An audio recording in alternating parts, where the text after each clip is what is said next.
Alright, good afternoon. It's Friday. Just got home. Stopped by Lowe's. Got a bunch of stuff I got to get done this weekend. Just got home and got my tiller started. It's been sitting for about a year, and I was so excited I actually tilled up the front yard because I needed to plant grass. Well, I didn't till it all the way up, but stopped by Lowe's. Got some pressure treated lumber and some all-purpose soil here.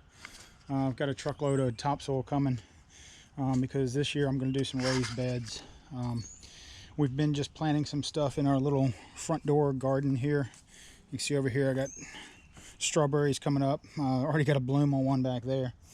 This is all going to be tomatoes up here. They did really good here last year, so that's what I'm going to do with that.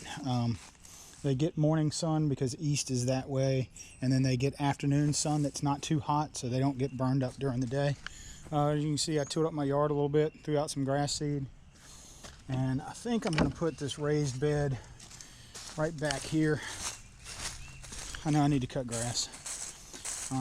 There's my little tiller. My father-in-law gave me that probably 20 years ago, and it just will not die.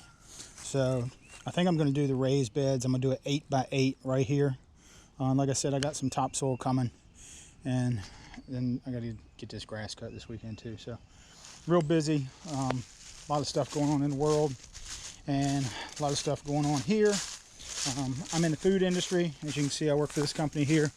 We also provide medical gases and oxygen and carbon dioxide liquid and all that stuff to the food and medical industry. So I'm still going to work every day. I know there's a bunch of people out there that aren't, but I'm fortunate enough, I guess I'm fortunate enough to have to go out every day with what's going on. So yeah, so that's it. And tomorrow I'm going to be digging me a big hole and getting these beds started.